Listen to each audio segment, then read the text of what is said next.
Area 51 is a distraction. The real prize is in eastern Alaska. By Zacharias Frost. So, by this point, everyone is no doubt aware of all the Area 51 memes and all the hubbub surrounding them. Apparently over 1 million people are set to storm the perimeter on September 20th. Should be interesting. But let's be honest for a second.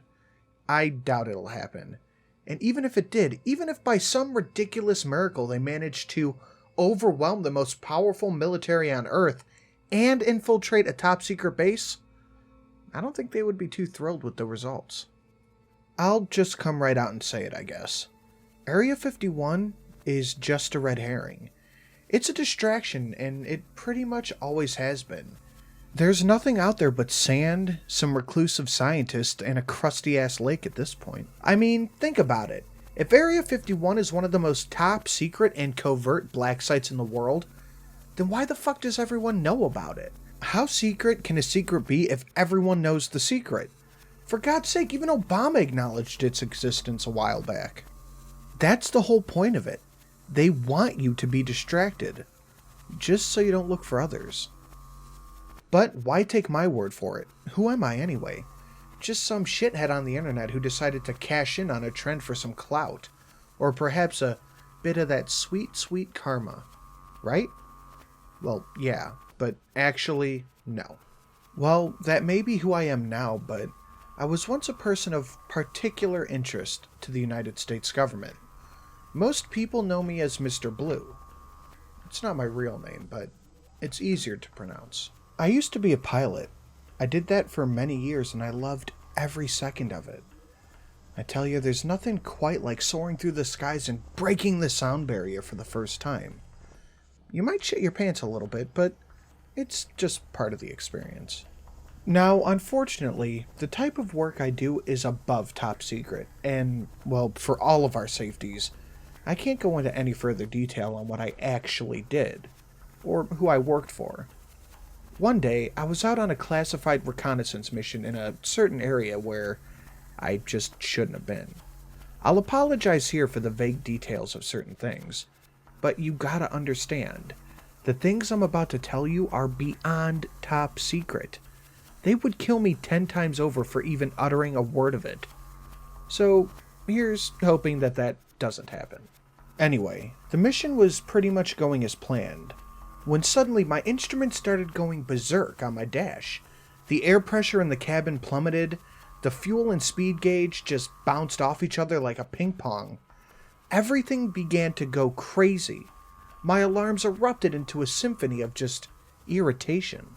Next thing I know, I see this bright light soar past me at a just ungodly speed. The shockwave it produced was so violent that it shredded the hull of my craft in a split second. I went from casually flying to regaining consciousness suddenly as I plummeted headfirst towards the ground at a terminal velocity.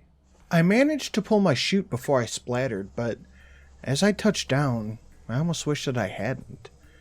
There I was, met by an awaiting entourage of at least, 24 men wearing winter camo suits and masks.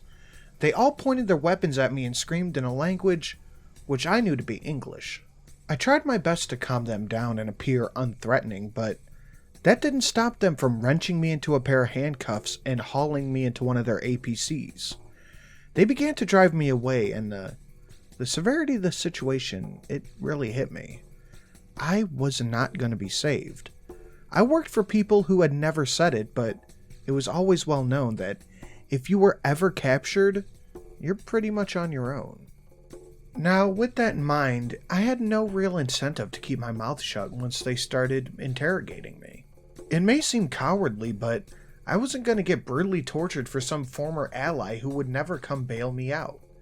Yeah, the government says they don't torture people, but trust me, when they really want to know something, there is no tactic too extreme.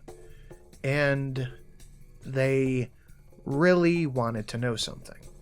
So, I told them who I worked for, what my mission was, where I grew up, all that shit. It was all bullshit, but they took the bait regardless. And thanks to their severe mistrust of Russians at the time, they were actually pretty cool after that. I mean, they wouldn't let me leave their custody, but that was still better than being dead. Or at least at first it was. They transported me away from my initial interrogation place into a facility somewhere nearby. I was blindfolded the whole time, but from the rumbling of multiple vehicles, the sounds of doors sliding open multiple times, and that distinct feeling in my stomach dropping, I could tell that they had taken me somewhere deep, deep underground. Soon after that, I stepped off an elevator and they removed the blindfold. Their leader was a guy with a stern face, a thick gray beard and eyes that looked like they were etched out of concrete. He wore a black suit with some kind of symbol on his pocket. I didn't recognize it. He stepped in front of everyone, outstretched his arms and staring me in the eye. "Welcome to your new home." An ever so slight grin slithered onto his face as he said it. I glanced down in dismayed at the gray hallways. They seemed to stretch out even further than I could see in multiple directions. They led me down the hall to the right, past a dozen or so locked corridors and rooms before ushering me into a cell. My handcuffs were removed soon after, and the door slammed shut behind me.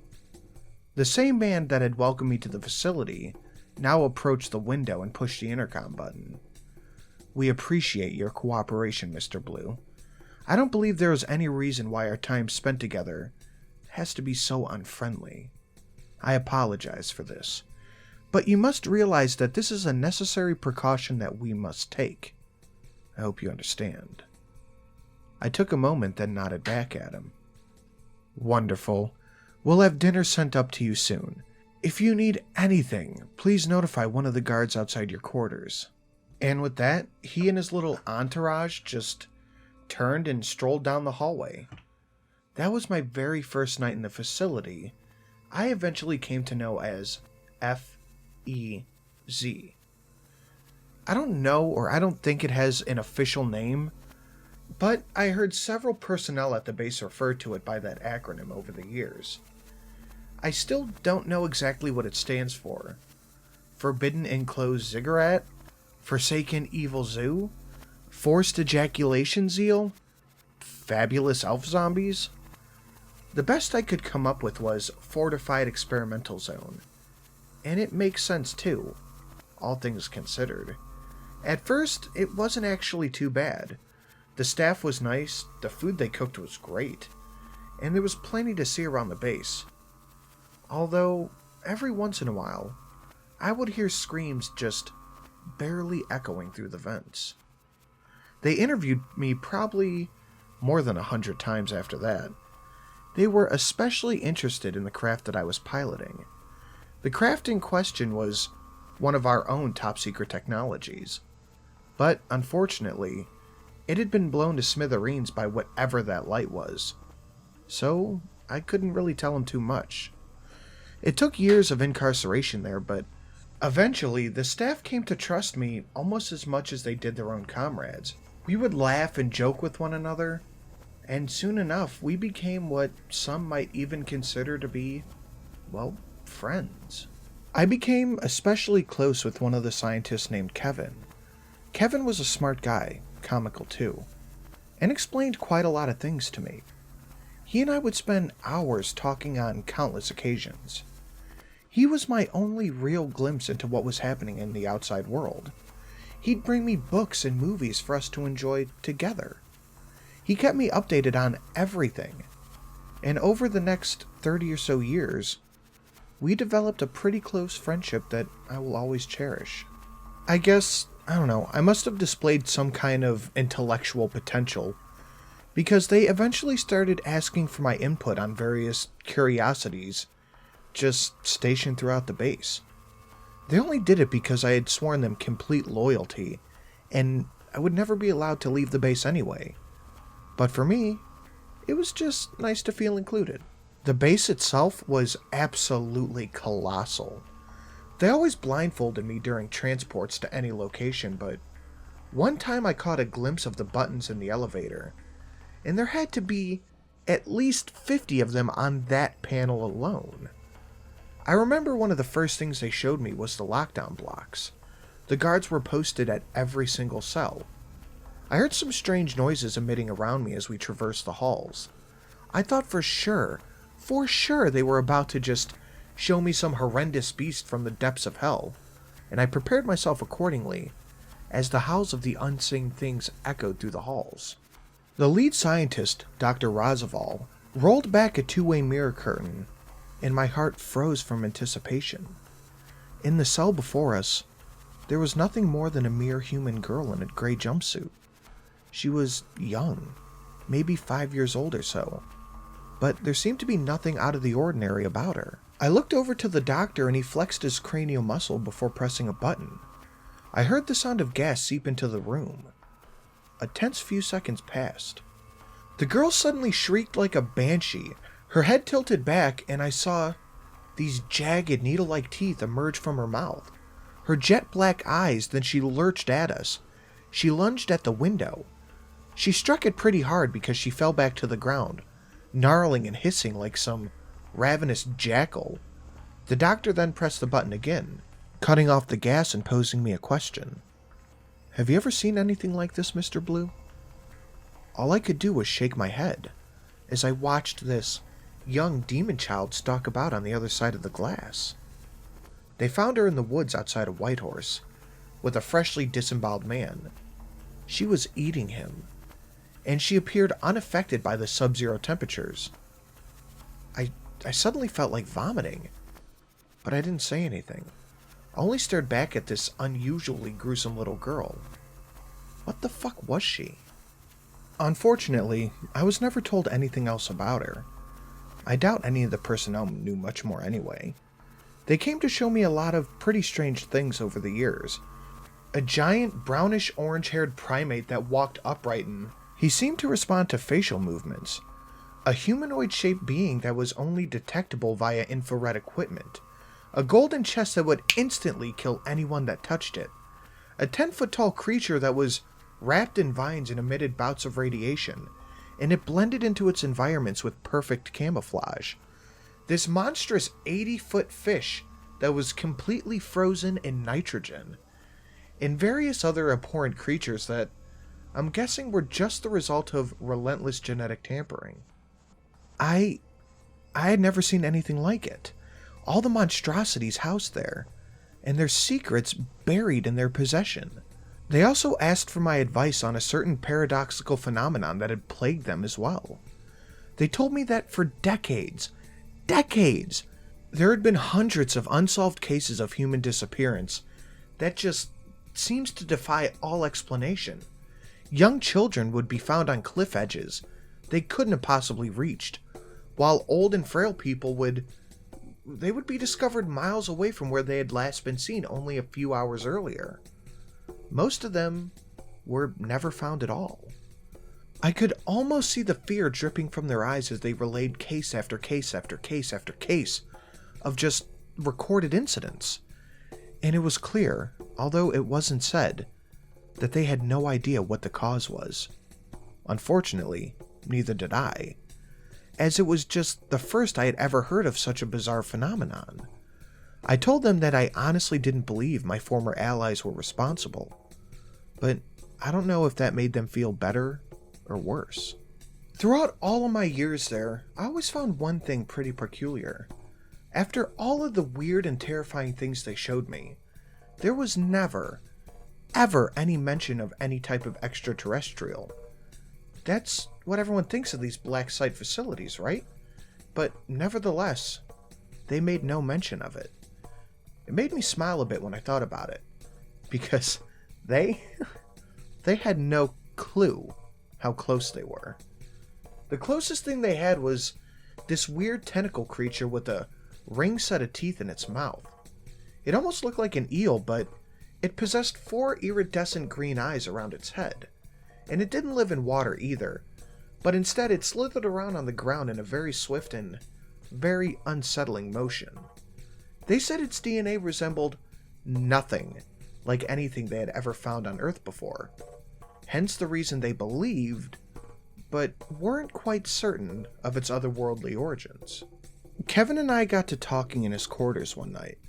The rest of the crew was retiring for the evening.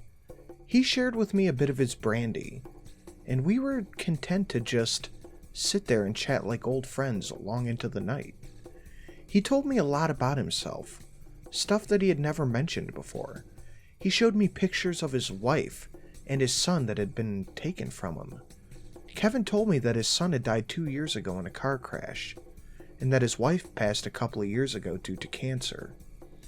It broke my heart to hear that. I felt sorrow for my dear friend of 30-something years. Kevin was in his early 50s, but you'd never know it with the enthusiasm in his voice. It was during that conversation that Kevin ended up mentioning something that I found particularly interesting. He told me that he believed that if space aliens did exist, and were advanced enough to traverse the galaxy to reach Earth, that they would obviously be pretty intelligent.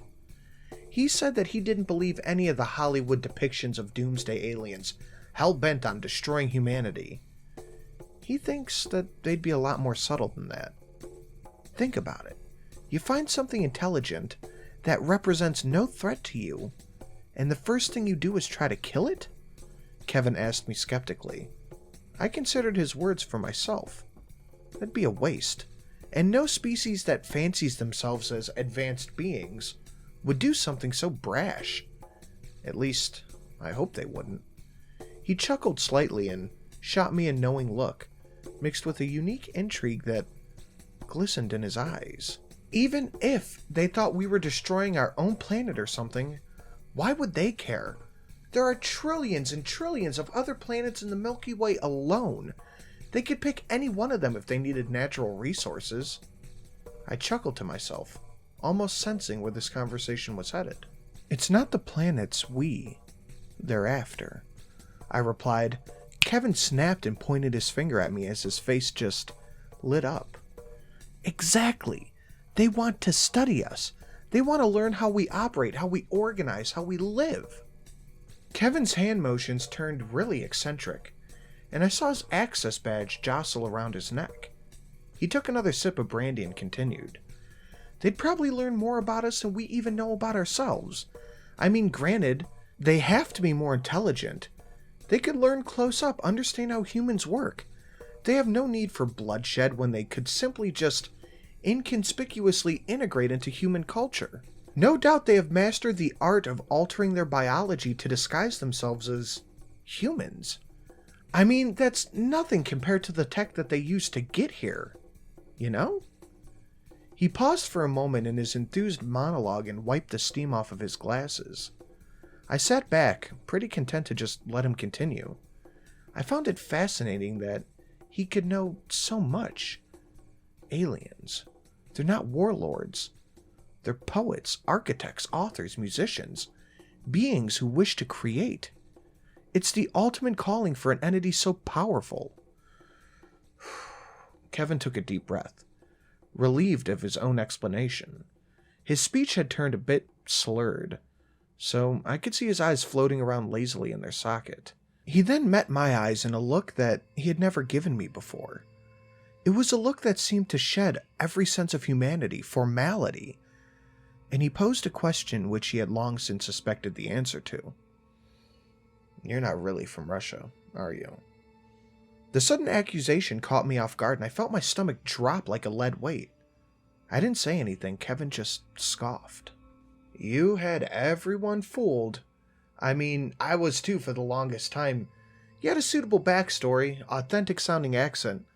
All the alibis you gave us checked out. He paused and clasped his hand in front of him. You looked so authentic, too. But there was one thing missing, one thing that you couldn't fake. He looked me deep in the eyes and fell silent. He didn't have to say it. I already knew what he meant. The eyes. The eyes are truly impossible to fake. That night your craft was shot down. What were you doing here? Kevin and I maintained prolonged eye contact before I finally responded. Reconnaissance. I said for the first time in decades without a Russian accent. It was clear there was no longer any reason to lie to my dear friend. What did you see? Kevin stared directly into my soul, and I spoke the truth. Beauty, poetry, creators, much like us. Kevin just stared at me for the longest time, as if he were weighing my soul in his mind. I wonder what he planned on doing since he had found out. But I didn't ask. Kevin eventually smiled and rose and made his way towards the cell door. He reached in his coat pocket and withdrew a black steel pistol with a long barrel. I slowly met his gaze and he chuckled. "Mr. Blue, do you want to go home?" I nodded after pausing to think about it for a moment. Kevin looked over his weapon and cocked it for use. "I hope your allies can forgive us." Without another word, he flashed his security badge and the locks of the door gave way. He motioned for me to rise and follow, so I did. Kevin glanced back and forth down the hallway, but due to the late hour, there was no one else around. He and I sprinted down the corridor onwards to one of the security booths. He scanned his badge as I hid just out of sight. He entered the room and I heard the noise of a brief scuffle, just before two bright flashes ended it. Kevin emerged with these wild eyes as he beckoned me to follow. Kevin punched the top button of the security floor and then the code required to power it. The security systems will be down for a good half hour, but the automated distress beacon has already been activated. That will give us about 8 minutes. Kevin dropped the magazine from his pistol and popped in a fresh one. I saw specks of blood on his glasses and cheeks, and a really frenzied look in his eyes. "Here, take this." He reached out his hand and he held something which I had not seen in decades. The old radio from my craft. I took it, and my eyes met his before the elevator door opened. It was back to running after that, but just a few minutes of it. We reached the underground parking facility. Kevin quickly unlocked a nearby vehicle, and the two of us hopped in and fired it up. The engine roared to life and Kevin accelerated through the lot. A moment later, we exited the underground facility, and I saw my first vision of the night sky in over 4 decades. There were men stationed at the perimeter of the gates, and they attempted to stop us, but Kevin didn't flinch. He crashed right through the wire fence of the perimeter, causing multiple lights to activate in our wake. I heard sirens blaring behind us, and silhouettes of people dashing through the snow. "There's a suit in the back, put it on." I did as he requested without a single question. I flung the polyester garment over my body. It covered every square inch from foot to the nape of my neck, and it felt pretty comfortable too. "There's a dial on the right side. You can use it to mask your body heat. They're gonna come after you." He tossed a map on my lap and continued to bark instructions. "You can contact your friends with that radio, right?" His eyes flashed over to me as he slid onto the main road away from the compound. "Yes," Kevin nodded. "Make your way north. They won't be expecting that. There's a river up there about 30 miles through the forest. Once you find it, head east until you find a small town. Ask the guy at the post office for a Mr. White. He's a friend of mine. He's agreed to help you. He'll take it from there." I tried to digest all this information as best as I could, and remain confident. It all just happened so quickly. "I stashed some MREs in the bag. That should last you a couple of weeks." Kevin then swerved around the corner and reoriented us on a dark new road. With a sudden influx of adrenaline, a thought occurred to me. What happens to you? Kevin didn't really seem to want to acknowledge the question. "Forget about that. Just get back to your people." Behind us, a flurry of lights suddenly appeared in the sky. The whirring sound of helicopter blades then pierced through the tranquil canopy of the blustery night. Shit.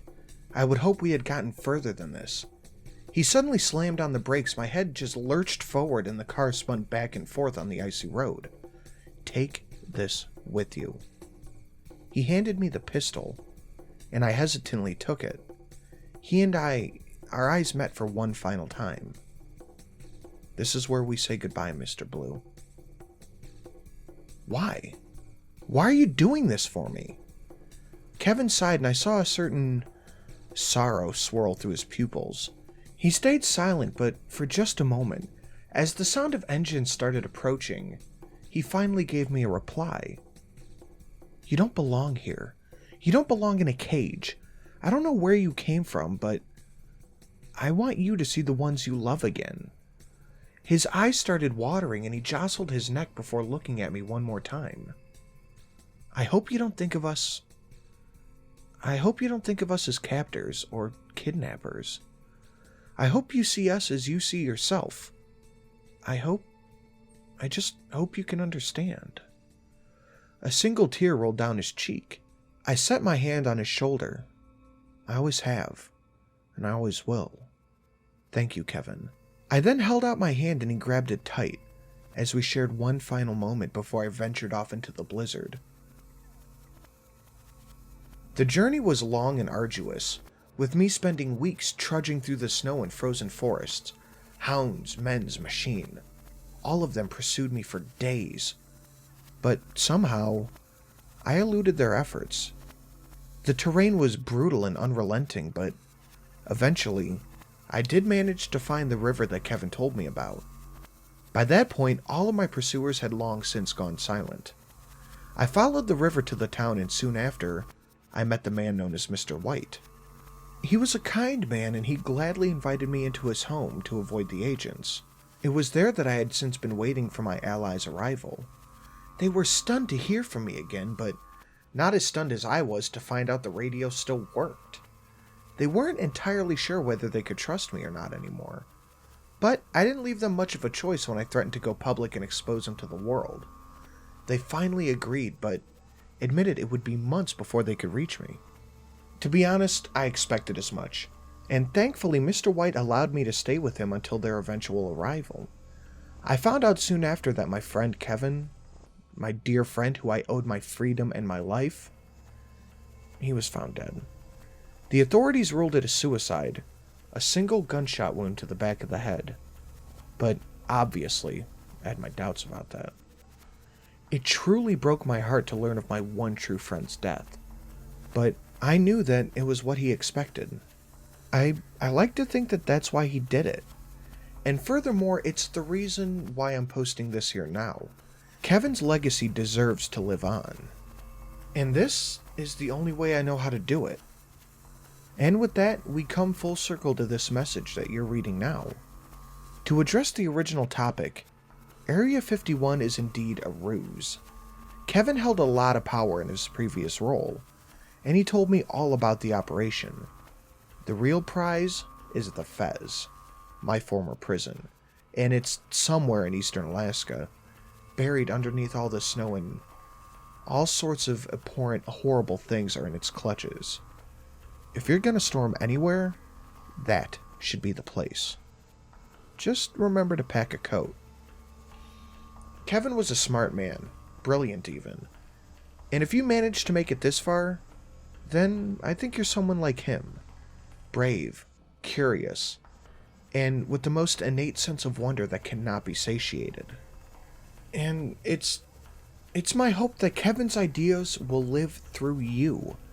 My allies would never approve of this message, but I know now that they're wrong. The truth is something that all sentient beings should be allowed to perceive, despite how unpleasant it might be to hear.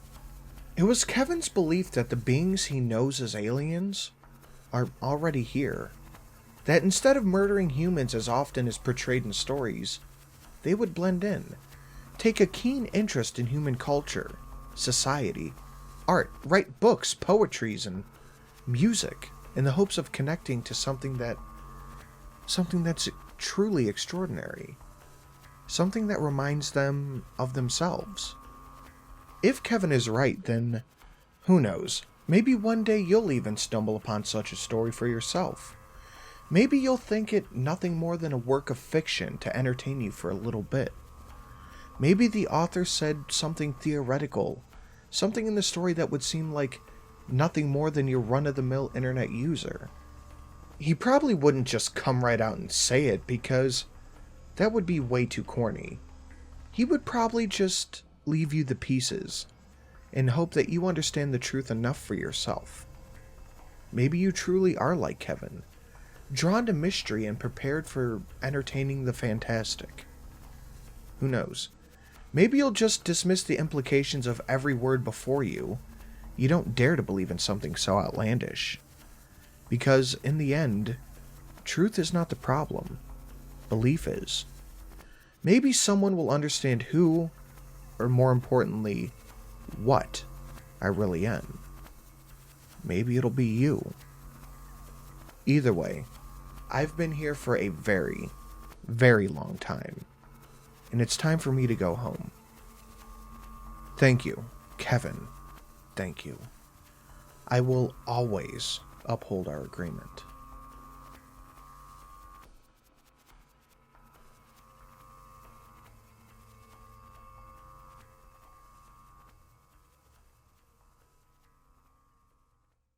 I would like to take this opportunity to thank all of my lovely patrons listed on screen right now.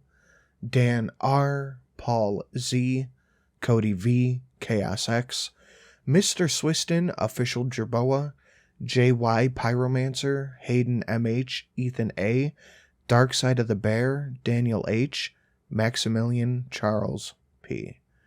Guys, thank you so much. And as you can tell, my voice is shredded, but I really appreciate you if you enjoy the story.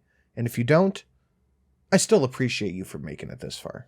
If you want to join the Patreon, head on over down below. It has all different tiers, all different shits you get for joining. Thank you for listening.